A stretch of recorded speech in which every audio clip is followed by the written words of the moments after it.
at channel.com. You should see my bank. It can do awesome things. Mom says it's just like the Four Seasons. Always there. Helping communities grow and be a better place to live and work. All because my bank lives here too. Live Iowa, work Iowa, bank Iowa. Member FDIC. You're watching all the action here at Wells Fargo, the semifinals, 3A action. David Bingham, Bob Selby, Mark Ironside bringing you the action as we continue. We're looking at the 170s, 182s right now. We're getting ready for a new one to come on 4. I like it when we just have one going, though, Mark. I'm with you. Sometimes it's easier. It makes it a lot easier from a broadcasting point of view. Right now, a new match on mat number 3. It's Jared Cadena of Cedar Rapids Prairie, who's a senior, 37-7 coming into this tournament. He is taken on John Ware of Ankeny Centennial. Cadena came out, get on a high crotch and a shot right there, but ended up getting taken down on his own shot, and now he gets a reversal. Yep. If the referee would have let that go, I think a little bit longer, you probably would have just seen a takedown for Cadena right there. But the referee felt like Ware ended up having control of him for just a second, so he awarded a takedown and a reversal instead of just a takedown. And that's what's hard in the sport these days. There's so much rolling around. That, you know, if the referees had let it go just a little bit longer, they might see that there really wasn't control there. But a lot of times the clock just really doesn't allow it, you know, referee to, you know, you got to make a call one way or the other. So those guys in the striped shirts down there, that's a tough job. And I tell you another thing, it's a kind of a dying breed. They're really working hard. You know, a lot of different associations at all levels, even the collegiate level and the high school level, to bring some young referees up through the ranks, so to speak, and get them out here on the mats. Yeah, we really are in need of a new wave. There's a lot of referees here at this tournament that you've seen for the last couple, you know, a decade or more.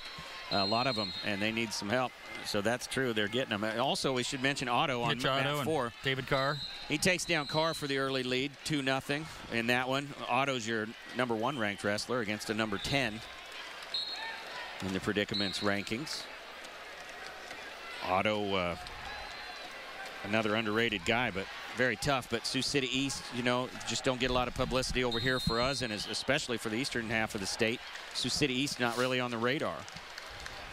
If you want to know how that team score works, guys, just how many points can be scored in this round right now, Southeast Polk 130, Bettendorf 128.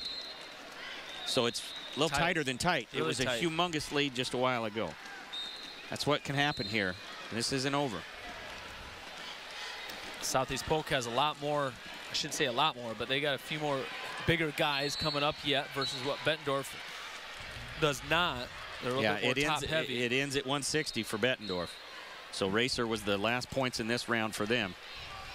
I know Southeast Polk has a couple of guys coming up yet that could really score some points and really put them out to about a 20-point lead, a 30-point lead again. They could cushion it right back. That's correct. They'll have Dion Mikesill, they'll have Ethan Anderson, and they will have Jake Marnin out here soon. But right now, wow, what a match over there on mat number 3.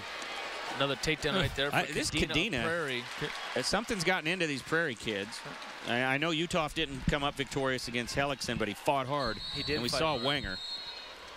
You know, Prairie, they're coming on at the right time. One thing that Prairie did, you can call it smart or not, interesting situation. You know, it's the state duels the night before. They're wrestling their arch rival in Cedar Rapids Prairie, and Prairie sent out their JV team against Jefferson.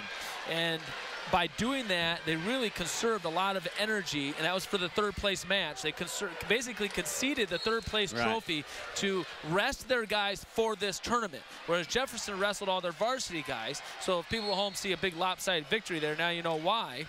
But when you look at how Jefferson wrestled on Thursday morning at 9 a.m. versus Prairie came out on top on a lot more situations, a lot more matches, and I think that one of the reasons because their guys were fresher, and that's just one of the very unfortunate situations there of having the state duels the day before the traditional tournament, of whether you wrestle your full lineup and you rest your guys and you prepare more so for the traditional tournament, or do you take that risk, go for the state duels tournament title, and then take a risk for not having your guys at full, you know, Well, we'll see. You know, Christensen, as I mentioned again, he said Southeast Polk took a beating. They went for the title. They went to beat Bettendorf.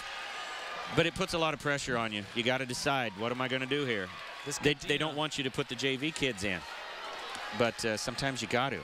Well, I think it's going to pay off for Prairie here in the long run. If you look at the team score, they're going to be fighting for a third-place trophy. And I guess if you had a decision, if you had a choice of whether you want a traditional trophy or a duals trophy, I personally would for sure pick the traditional trophy over the duals trophy. Right. I agree with you there. By the way, Mat 5. The new match coming up on Mat 6 is because Isaiah Patton was a winner. It was a winner there. He moves on. He held off Dylan Chase. No late flurry for Chase, so Patton moves back to the finals to defend his title. And there's more Dowling. Joe Brett of Dowling Catholic is in the semifinals against Dion Mikesell here on Mat 6, Southeast Polk. So the points, here's the chance for the points to start coming back for Southeast Polk with Dion Mikesell. His first semifinal appearance. Steady wrestler for the Rams.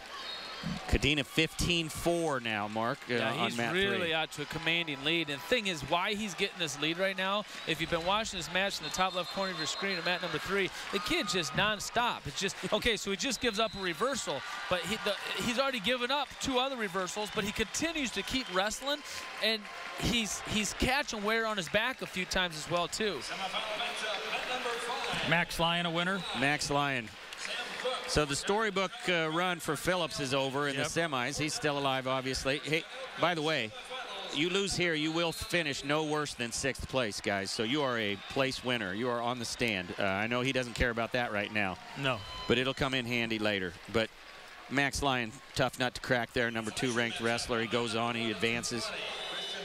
We're getting right up there. We're into the 195 class here. Yes. Big guys. Nice match. Yeah, Sam Cook from Fort Dodge should be coming to the mat here. Another number 1, Cook from Fort Dodge, will be coming up. Mat number 4, the top right of your screen. It's Otto taking a 5-0 lead going into the 3rd period against Carr of Pleasant Valley. Otto from Sioux City East. And the winner of this match between Otto and Carr, which looks like Otto's in command, will take on Kadena of Prairie that just won 18-7 in the semifinals. That's big for Prairie. Nothing I didn't think about. That's big for Prairie. Again. He's fighting for a 3rd place trophy here in this tournament. And that's Prairie's 2nd finalist that we'll see tomorrow night. And both of them look legit, too. Big points for Kadena. And we have what is going to be the first of back-to-back big studs for North Scott. If anybody knows about them, Coach Kelly has 2 big horses up there in Colin Kreider and Cordell Eaton. Of course, Cordell Eaton, back-to-back, I'm so used to. Cordell Eaton had to run into Gannon Grimmel in the quarters, though, so he won't be in this round. You can look for him to vie for 3rd place. And speaking of Gannon Grimmel, he kind of if anybody gets more fired up than Gannon Grimmel, I don't know who it is. He's on a mission. 220-pounder, back in the number 1 spot. Finalist as a freshman. Knocked off by Ethan Anderson last year in these semifinals. Looking to get back. Yeah, Brady Smith from Valley. This is a tough kid here. The number 5 ranked Valley Tiger, Brady Smith. No slouch here, but Grimmel, you know, the type of nationally ranked wrestler you hear a lot about Grimmel. He's a lot of things, but for a 220-pounder, he's just got so much style and pizzazz. Look at that. How many times do you see a 220-pounder come out and get a takedown in 8 seconds and then intentionally just release the guy right away? I mean, that doesn't happen very often. Grimmel's a different breed, but he is, one thing, he is sure of himself. He knows what he is capable of and what his strengths are. And Smith's finding out the hard way. Yeah, he's here to party. I mean, look at Grimmel what on Grimmel's another strengths shot. are. Dumps Smith down, another 2-point takedown, and he's going to push him away again for another escape. Wow, look at that duck. Look at him move for a big guy. That is impressive. I love seeing that. Yeah. He's not going to bore you to death, Snap. folks. Look at him, snaps. And I'm coming right back again. Boy, this Grimmel is all over Smith right now. 6-3 lead, and he's not letting up. We're only 52 seconds into the match. Yeah. Grimmel's here to please.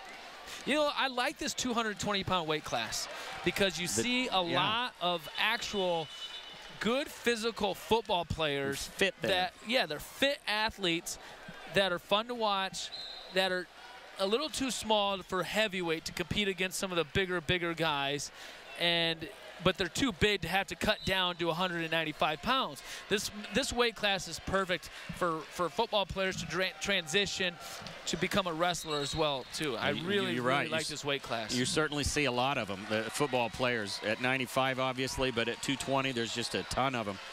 A couple of them that I bet the coaches wish were football players, Ethan Anderson from Southeast Polk and Gannon Grimmel.